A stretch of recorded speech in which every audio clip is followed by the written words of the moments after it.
Hello, Del Ballou back again for part 5 of a beach in oils tutorial.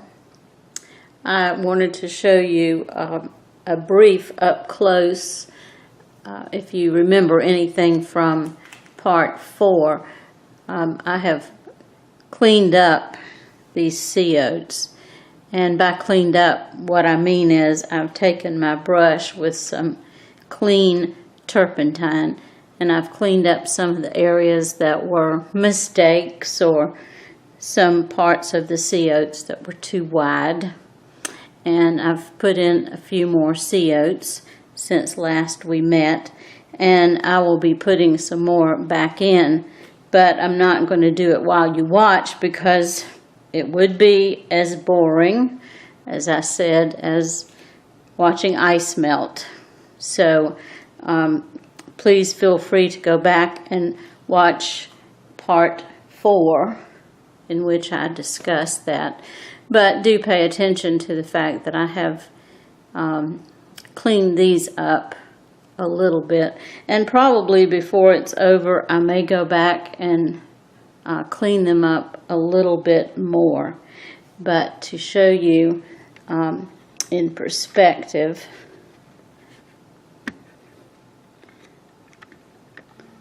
let me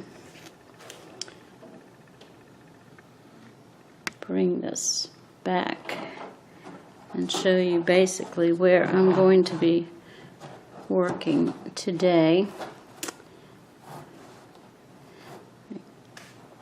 Get everything straight here. Okay, I'm going to be working, and I've already started putting some white. Some of the areas that are going to be highlighted in my sand dunes before I have an opportunity to go back and put some of the grasses in. I want this white to get completely dry, and then over to the other side, which you can't really see the way I have this right now. Some of the other smaller sea grasses, I'm going to highlight under those. I'm going to whiten the sand, and all of those I'm going to be doing with a softer brush than what I initially used to spread the sand and give some texture. So I will be back in this same part with some more work. So stay tuned. I'll be right back.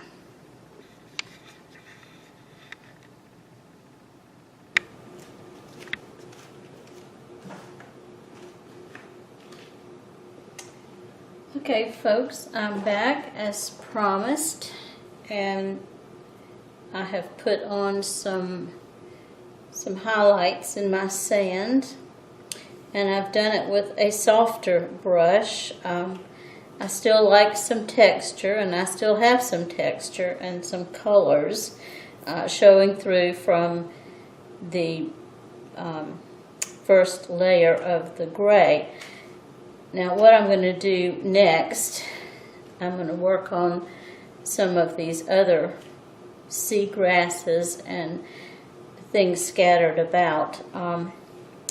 My white is still somewhat wet, but that's okay.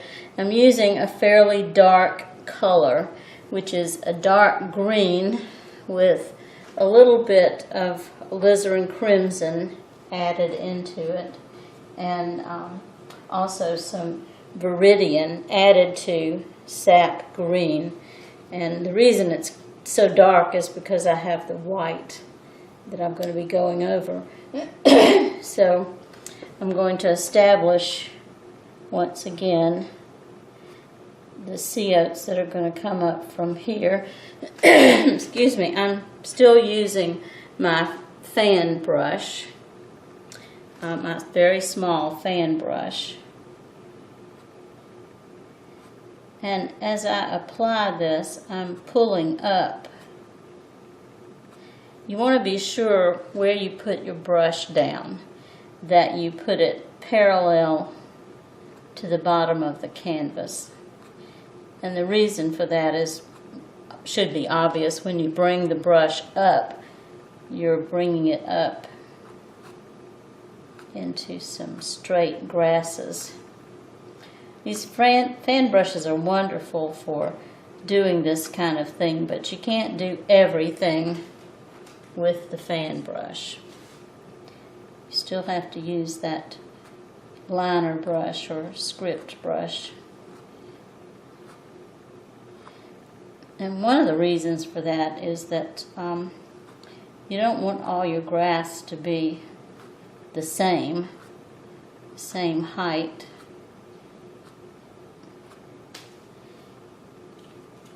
And I'm letting my paint in this area right here, I'm letting it thin out a little bit. And I don't want these to be solid because they all are small patches of grass.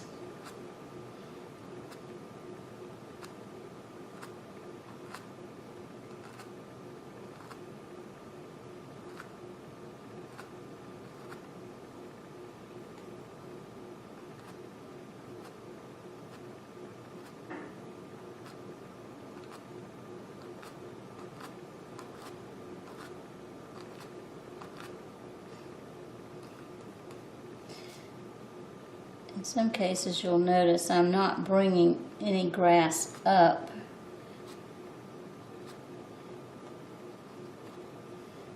And I'll show you why. Because I want some to be vine-like. There are many vines that grow down right on the beach. And I also want to thicken these areas right at the base of the grass. I need a little something right over here, but a very little something. I'll probably just have a few stray blades of grass.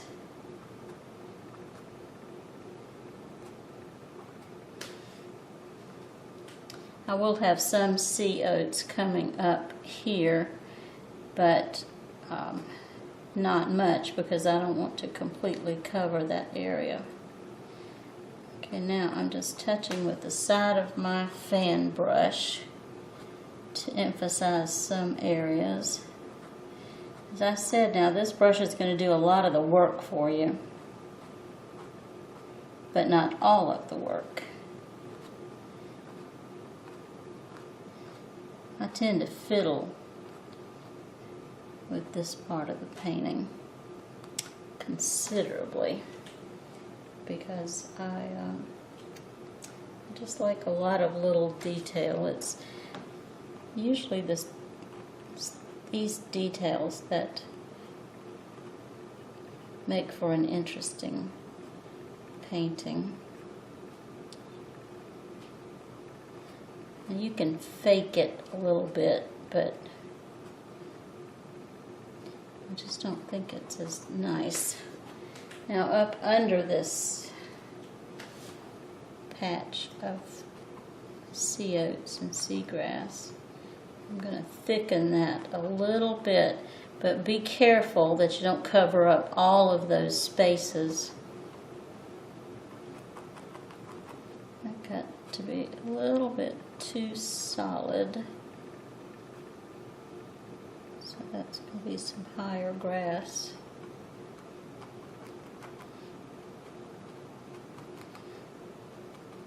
Just like learning how much mixing you need to do on your palette is something that you just have to learn by experience. And the same is true for this part of your painting. You kind of have to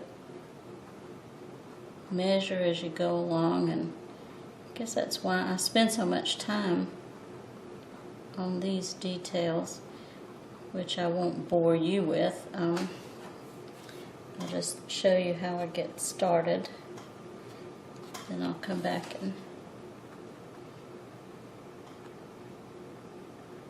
show you some other areas.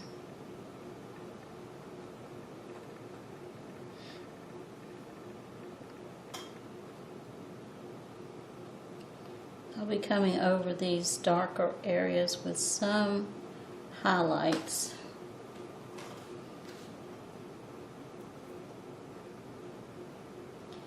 And here's where you need to be careful about putting the whole width of your brush down over and over again, because what you'll have is a lot of those little arches.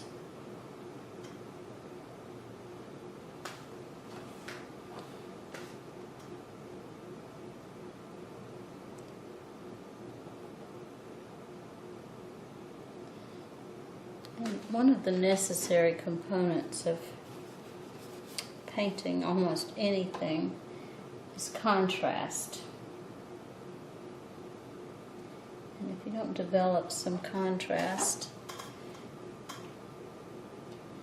your painting just won't be very exciting. So that's what I'm establishing here. Some darks. But they won't all stay dark, and certainly not this color. It's really a little too dark to suit me.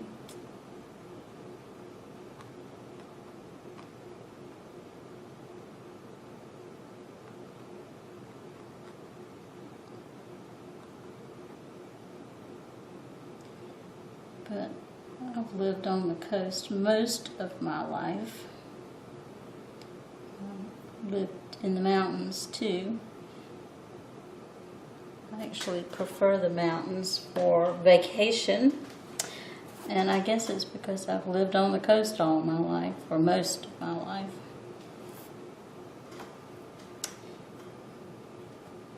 Okay, and after I get finished with all these sea grasses and so forth, then I'll come back and put in some more tiny details. But for right now, I'm going to leave this to dry, but I'll be back in this same segment. So just hold tight.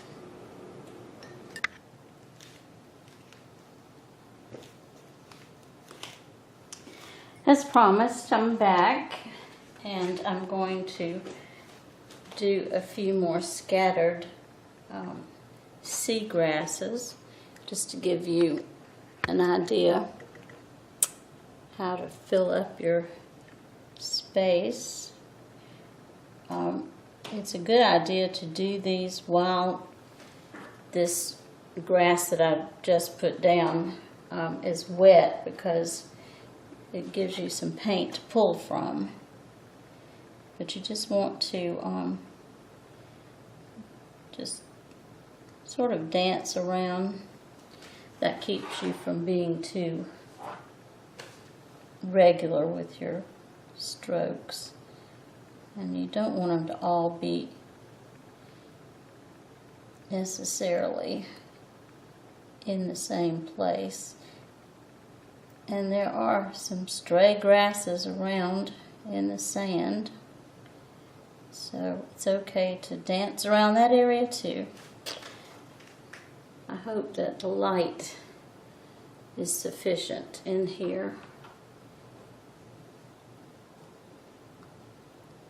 Try to get my canvas positioned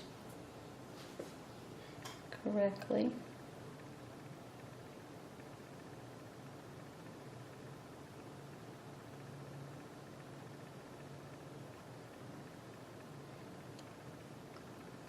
Now this is the dark color that I mixed up with sap green, viridian green, and a little Payne's gray and alizarin crimson.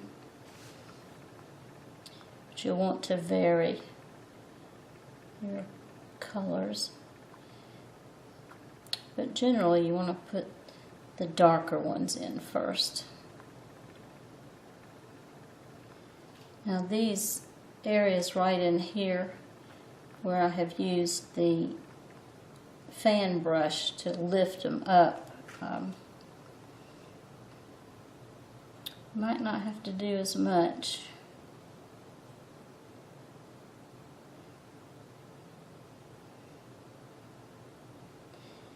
But we're assuming there's not a lot of breeze because our sea oats are not really being blown too vigorously.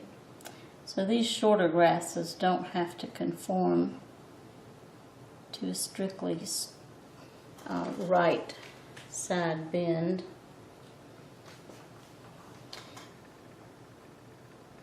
My experience at the beach is that generally the wind is blowing in several different directions.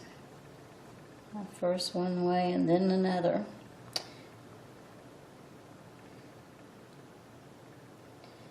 And this is either early morning or late afternoon. I don't like to have to deal with shadows because once you start doing the shadow thing, then you've got to sort of imitate everything you've done this way. It's got to be imitated coming this way. But when you don't have a great deal of light, you're okay. Now, I did do a bit of a shadow behind these patches of grass to give it a little bit more of a realistic look.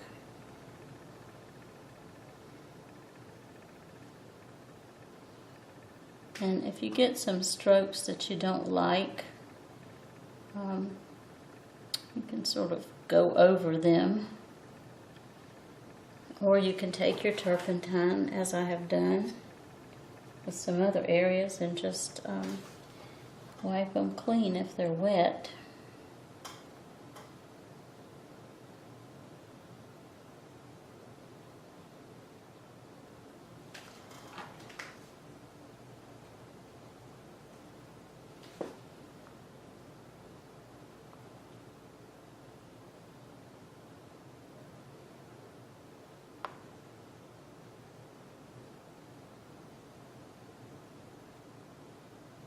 Some of these grasses are shorter,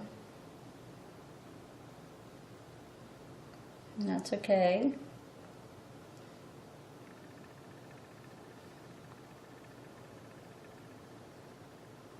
While you have this darker color in your brush, you can also insinuate some vines.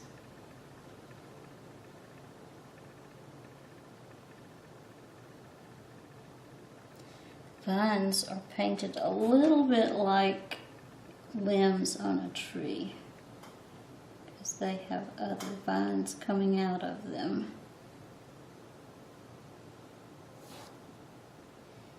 And depending on the time of year, there might be some blooms.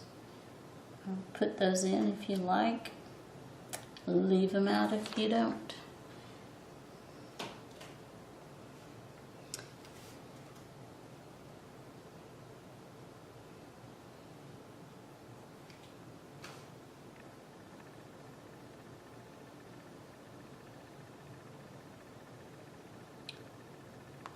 See that my sun is coming in, so I'm going to have to pause and move my table.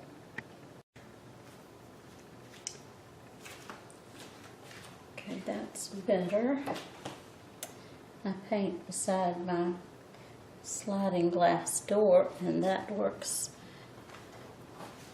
a lot better in the morning. At this point it is late afternoon, and I've also noticed that the color changes significantly. And all these little specks work together for a nice effect. And I'm going to go with a lighter green now.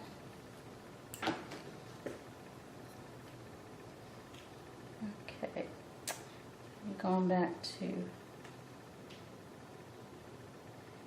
my turpentine and my liquid together.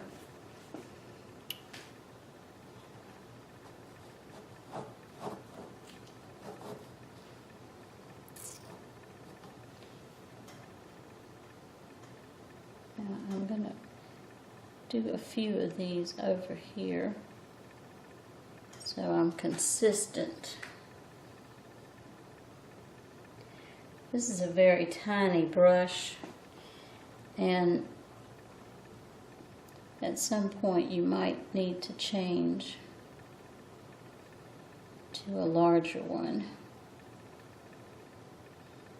But can you see what I meant when I said you'll be putting in hundreds of these little grass strokes?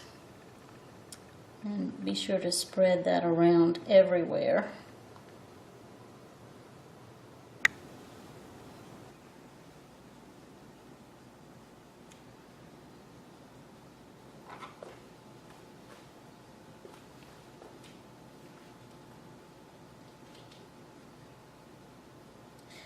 Here's a bit of a close-up so that I can show you some of the work that I did yesterday after my battery died on my camera.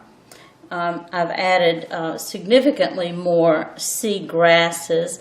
I've touched up some of my sea oats, and I've added some depth and color to the base of my sea oats. And I've done that all the way around where I have clumps of grass. So if you want to look at that,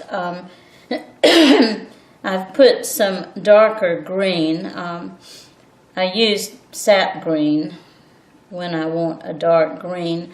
When I want it darker, I add the Payne's gray, but I didn't on this occasion. But also, I added some browns and some lighter colors because that's the way it actually gets during the year. Little pieces die, little pieces of trash gather themselves around the base, and I've done hundreds more of these little grasses in different colors.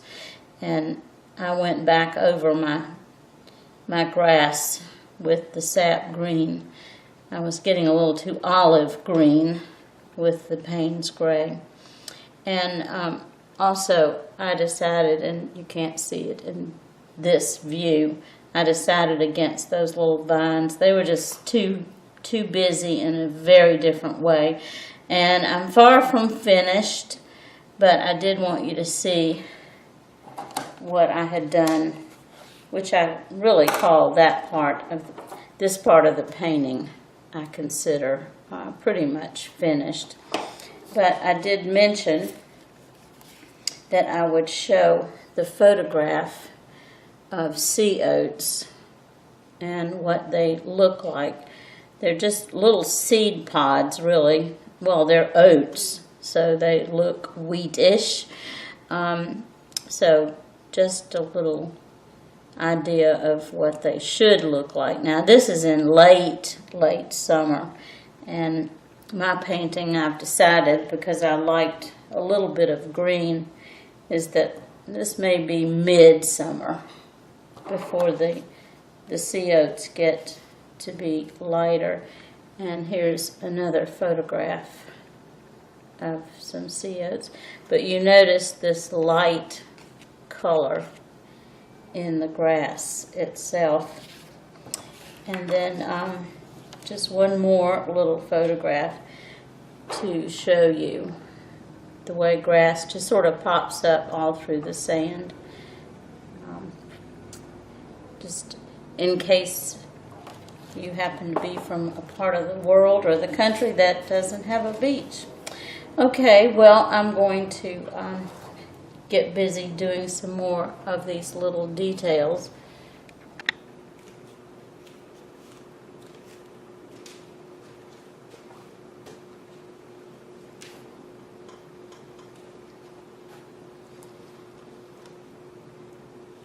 There are a couple of finishing touches I want to show you, and then I'm going to leave it to you.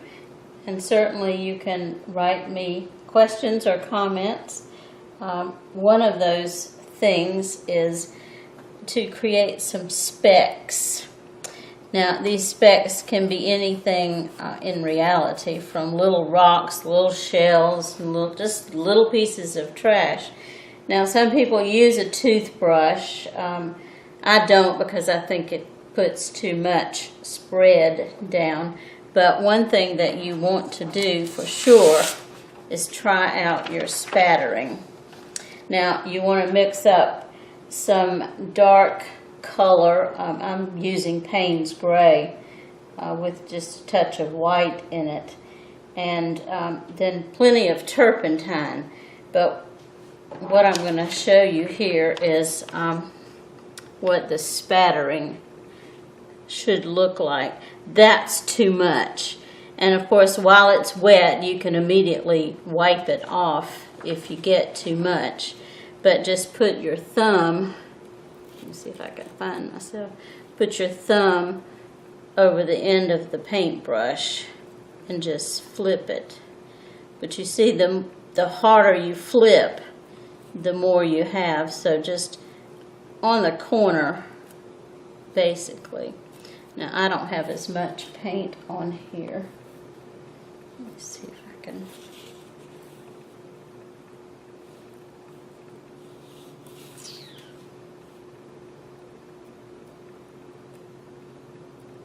And just practice and see how much comes off of your brush and where you might want to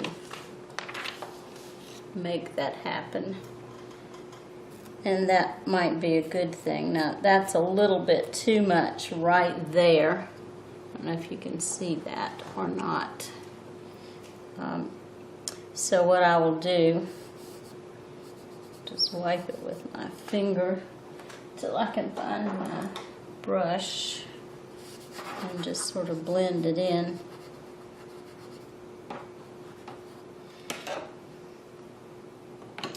But this is, again, another one of those preference things. Okay, I'm pretty well satisfied with this area down here. I'm going to try to get it up closer for you.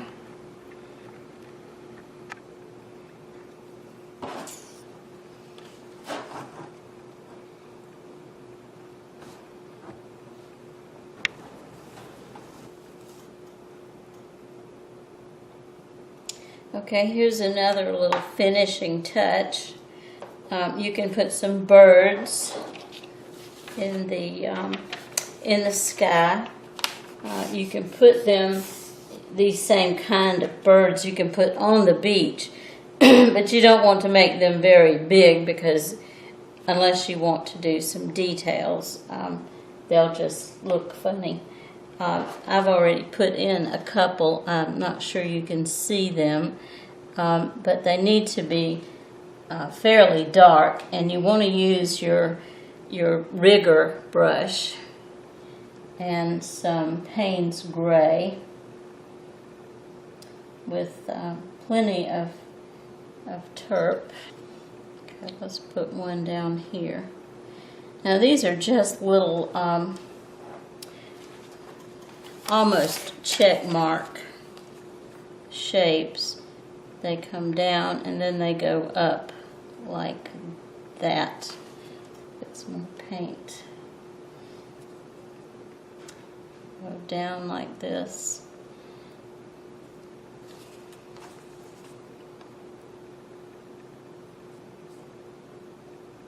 And of course, you could do different sizes because they're going to be different distances from the viewer.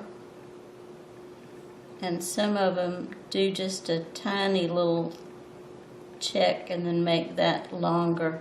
Just vary them a little bit. And some go, it's aggravating, I'm sorry.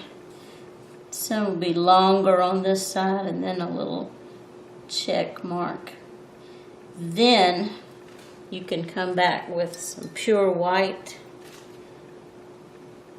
and just tip. There's my palette knife in the floor.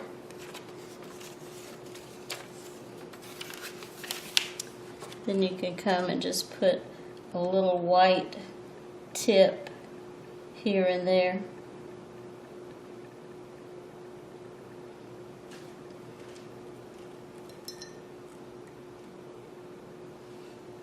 But you can put many of these around, and I'll put more over here, but for right now you can't see what I'm doing. And then now I have photographs of birds taken at the beach. I don't like that, so I'm taking it off. In every formation. Walking on the beach, landing on the beach, taking off from the beach, and then flying in various distances. So if you can find some birds to do more detail paintings, that will work. Okay, well I will continue to work on this painting. And I'll continue dibbing and dabbing again, and I will post a photograph of the entire painting